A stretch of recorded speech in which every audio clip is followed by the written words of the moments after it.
দোস্ত অবশেষে ১৩ বছর পর বিয়ে করলেন মেহজাবিন চৌধুরী। পাত্র দীর্ঘদিনের প্রেমিক পরিচালক আদনান আল রাজীব। বিয়ের ছবি শেয়ার করে মেহজাবিন জানালেন ২০১২ সালের একটি ঘটনা, যেটি শুনলে আপনিও অবাক হবেন। সেকেন্ড নিউজটি থাকবে দোস্ত, অন্তর্বর্তী সরকারের উপদেষ্টা নাহিদ ইসলাম মঙ্গলবার ২৫শে ফেব্রুয়ারি তিনি পদত্যাগ করেছেন। দোস্ত তবে হঠাৎই নাহিদ ইসলাম পদত্যাগ কেন করলেন, এর পিছনে কি কোনো কারণ আছে? তো নিউজ দুইটি জানতে অবশ্যই ভিডিওটি সম্পূর্ণ দেখবেন। দোস্ত সামাজিক যোগাযোগ মাধ্যমে বিয়ের একাধিক ছবি শেয়ার করেছেন মেহজাবিন চৌধুরী, যার ক্যাপশনে তিনি লিখেছেন ২০১২ সালের ৯ এপ্রিল একটি বাঁকা দাঁতওয়ালা ছেলে যার হাসি ছিল অপূর্ব, সে আমার সাথে দেখা করতে এসেছিল।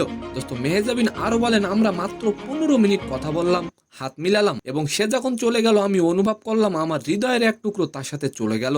দোস্ত তবে মারজুক রাসেল মেহজাবিনের বিয়ে নিয়ে একটি পোস্ট করেন, যেটা জানলে আপনি চমকে উঠবেন। দোস্ত মেহজাবিন ও আদনানের জুটিটি কেমন হয়েছে অবশ্যই কমেন্ট করে যাবেন।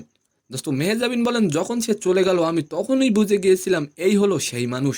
তবে মারজুক রাসেল মেহজাবিনের বিয়ে নিয়ে একটি পোস্ট করেছেন, যেখানে তিনি লিখেছেন, এগুলো আনুষ্ঠানিকতা, দেশ স্বাধীন হয়ে গেছে অনেক আগেই। দোস্ত সেকেন্ড নিউজটি হলো, ডাক ও টেলিযোগাযোগ উপদেষ্টা নাহিদ ইসলাম পদত্যাগ করেছেন। ২৫শে ফেব্রুয়ারি এই পদত্যাগ করেন তিনি।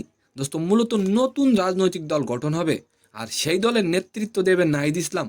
আগামী শুক্রবার ২৮শে ফেব্রুয়ারি নতুন এই রাজনৈতিক দলের আত্মপ্রকাশ ঘটতে যাচ্ছে। তো সম্মানিত দর্শক, আজকের ভিডিওটি কেমন লাগলো অবশ্যই কমেন্ট বক্সে জানাবেন। আর ভিডিওটি যদি ভালো লাগে অবশ্যই একটি লাইক দিয়ে আমাদের চ্যানেলটিকে সাবস্ক্রাইব করে দিবেন। ধন্যবাদ।